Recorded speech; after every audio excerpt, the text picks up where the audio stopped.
সম্মানিত দিনী ভাই এবং বোনেরা, যারা আপনারা শুনছেন আজকের এই গাজীপুর কাপাসিয়ার প্রোগ্রামে, আমি মিজানুর রহমান আজহারি আপনাদেরকে বিনয়ের সাথে অনুরোধ করছি, আপনারা যে যেখানে জায়গা পেয়েছেন একটু কষ্ট করে বসে যান।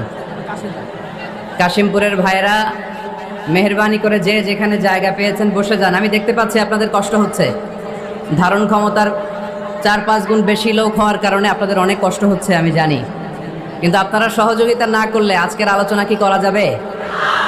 এখানে একজন মুরব্বী বাবা স্ট্রোক করার মতো অবস্থা হয়েছে, আমি দেখতে পাচ্ছি, সবাই বাতাস দিচ্ছে ওনাকে।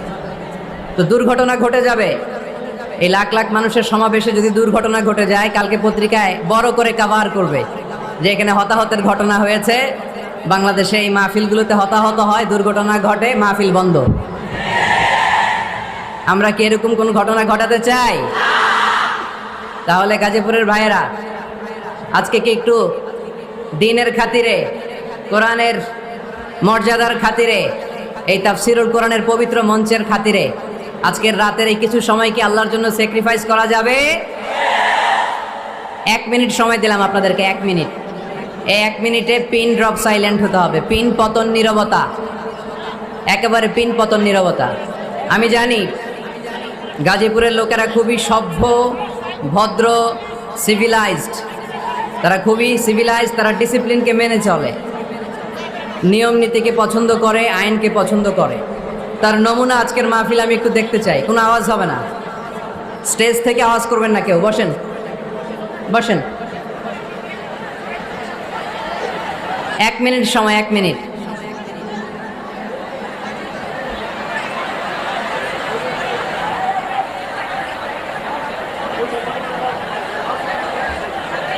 মাইকের সাউন্ড আলহামদুলিল্লাহ খুব ভালো। আপনাদের প্রত্যেকের ছোট্ট ছোট্ট আওয়াজের কারণে কিছু শোনা যায় না। মেহরবানি করে একটু চুপ করতে হবে, একটু চুপ করতে হবে। এই তো অনেকটা ঠান্ডা হয়ে আসছে। আর 30 second, just 30 seconds remaining, only half minute for you. এদিকে অনেকটা ঠান্ডা হয়ে আসছে, মাশাআল্লাহ। বসো বসো, বসে যান। একটু আজকে স্যাক্রিফাইস করতে হবে, আজকে মনের মতো হবে না। সম্মানিত ভাইয়েরা, আমাকে সহযোগিতা করেন। বসেন বসেন বসেন, আমি তাকাবো, আপনাদের দিকে তাকাবো। বসেন বসেন। আমি 3 বার লিল্লাহে তাকবীর পড়ব। আওয়াজ করে আল্লাহর নামটা একটু পড়া যাবে? এই আল্লাহর নামের তাকবীরের পরে এই ময়দানে আর কোনো আওয়াজ হবে না, পারা যাবে? আওয়াজ করে ইনশাল্লাহ পড়েন।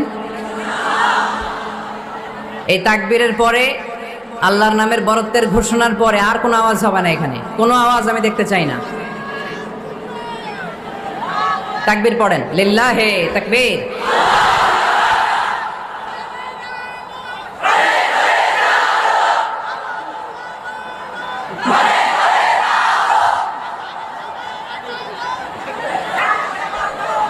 আরো 2টা তাকবীর বাকি, পড়েন লিল্লাহে তাকবীর। শেষ তাকবীরটা পড়তে হবে আরো জোরে, এবং এই তাকবীরের পরই আমাদের আওয়াজ বন্ধ হয়ে যাবে, কোনো সাউন্ড করা যাবে না। এরপর আমরা সরাসরি আলোচনায় যাব। আওয়াজ করে পড়েন লিল্লাহে তাকবীর। আমরা আল্লাহর নামে আলোচনা শুরু করছি। সকল প্রশংসার মালিককে, সকল ক্ষমতার উৎসকে। কেউ যেটা পারে না পারে কে? কেউ যেটা দেয় না দেয় কে? কেউ যেটা দেখে না দেখে কে? সে আল্লাহর জন্য আওয়াজ করে আমরা পড়ছি আলহামদুলিল্লাহ। সবাই পড়ি রব্বানা লাকাল হামদ হামদান কাসীরান তাইয়িবান মুবারাকান ফীহি ইয়া রাব্বি লাকাল হামদু কামা ইয়ানবাগি লিজালালি ওয়াজহিকা ওয়া আযীমি সুলতানিকা লাকাল হামদু বিল ঈমান লাকাল হামদু বিল ইসলাম লাকাল হামদু বিল কুরআন। আমরা প্রশংসা করলাম কার?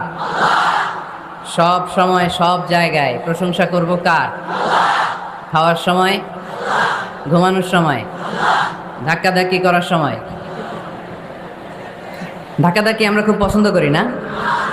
আমাদের হিউজ পপুলেশন, বিশাল জনসংখ্যা। বিষ্ণু ঈসা ইসলাম বলেছেন তাজাওয়াজু আল ওয়াদুদ আল ওয়ালুদ, রূপবতী, গুণবতী, যেই মেয়েকে দেখলে তোমার মায়া লাগে, ভালো লাগে, এমন মেয়ে দেখে বিয়ে করো।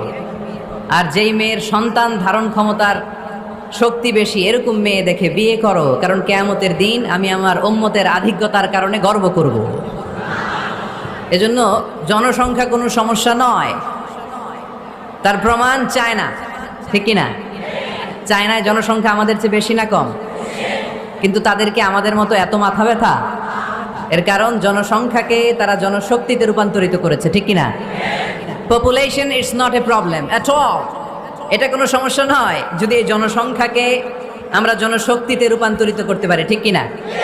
গোটা বিশ্বে আমাদের বাংলাদেশের শ্রমিক ভাইয়েরা কাজ করে। It's our pleasure, we are proud of it. আমি প্রায় বলি আমরা দুই ধরনের ফাইটার পেয়েছি, দুই ধরনের যোদ্ধা আমাদের প্রিয় মাতৃভূমিকে হেফাজত করেছে। এক, ফ্রিডম ফাইটার মানে মুক্তিযোদ্ধা, যাদের ত্যাগের কারণে, বুকের তাজা রক্তের কারণে আমরা পেয়েছি এই লাল সবুজের পতাকা, ঠিক কিনা? আরেকটা ফাইটার আছে, তাদের নাম হচ্ছে রেমিটেন্স ফাইটার, মানে রেমিটেন্স যোদ্ধা।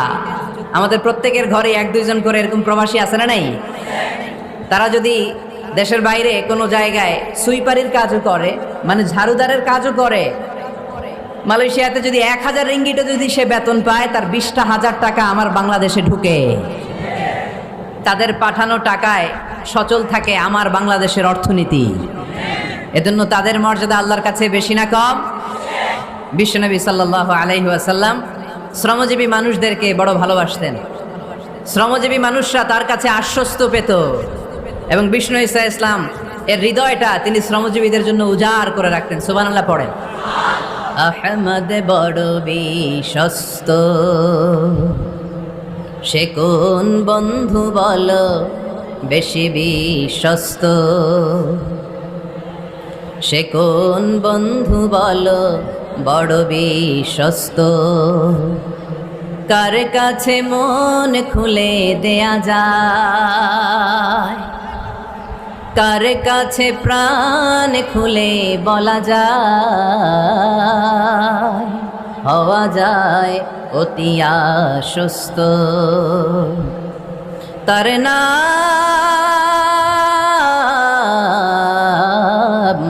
আহমদ বড় বিশ্বস্ত। সুবহানাল্লাহ পড়েন। শ্রমিকদের জন্য দিল দড়িয়া। শ্রমিক সাহাবীদের হাতে হাত রেখে হাত শক্ত দেখলে চোখের পানি ছেড়ে দিতেন, বুকে জড়িয়ে নিতেন। মুসাফা করলে ওই শ্রমিক সাহাবী বিশ্বনবীর হাত থেকে ওই শ্রমিকের হাত সরানোর আগ পর্যন্ত বিশ্বনবী নিজের হাত সরাতেন না। এজন্য যারা শ্রমজীবী তাদেরকে ভালোবাসে কে? তারা মুস্তাজাবুদ দাওয়া, তাদের দোয়া কবুল, কারণ তাদের ইনকামের মধ্যে কোনো ভেজাল নাই। দোয়া কবুল হওয়ার জন্য প্রথম শর্ত হচ্ছে তার ইনকাম হালাল হতে হবে। ইউর ইনকাম শুড বি 100% হালাল। আপনার ইনকামে যদি ঝামেলা থাকে, ভেজাল থাকে, আপনার দোয়া আল্লাহর কাছে কবুল হবে? এখানে আপনারা অনেকেই আছেন শ্রমজীবী, আছেন না? বিভিন্ন ফ্যাক্টরিতে কাজ করেন আশেপাশে, এরকম কারা কারা আসছেন দেখি? আলহামদুলিল্লাহ পড়েন, হাত নামান। ব্যক্তিগত ব্যবসা পরিচালনা করেন, এরকম কারা কারা দেখি? মাশাআল্লাহ মাশাআল্লাহ, আল্লাহ কবুল করো, হাত নামান। এরপর ইউনিভার্সিটির student, first year, second year, third year, fourth year, masters, MPhil, PhD, এই লেভেলে কারা কারা দেখি? মাশাআল্লাহ মাশাআল্লাহ, আল্লাহ তুমি কবুল করো। ইউনিভার্সিটির নিচে এসএসসি, এইচএসসি, দাখিল, আলিম, কওমি মাদ্রাসার বিভিন্ন লেভেলে যারা যারা এসছে দেখি? মাশাআল্লাহ, হাত নামাও। একবারও যারা হাত তোলেন না, এবার তারা হাত তোলেন। আন্নারা কি করেন? শিক্ষকতা করেন। মাশাআল্লাহ, অনেক শিক্ষক প্রাইমারি স্কুল থেকে শুরু করে হাই স্কুলের, কলেজের, ইউনিভার্সিটির অনেক টিচাররা এসেছে। তারপর মাদ্রাসার অনেক সুপাররা এসছে, আইম্মাতুল মাসাজিদ, মসজিদগুলোর ইমাম ভাইয়েরা এসেছে, মুয়াজ্জিন সাহেবরা এসেছে, মুহতামিম সাহেবরা এসেছে, বিভিন্ন পেশার ভাইয়েরা এসেছেন। যারাই আজকে এই মাহফিলে এসে মাহফিলটাকে সার্থক করছে, আল্লাহ তাআলা আমাদের সবার জন্য এই মাহফিলটাকে নাজাতের ওয়াসিলা বানাক। আরো জোরে পড়ি আমিন।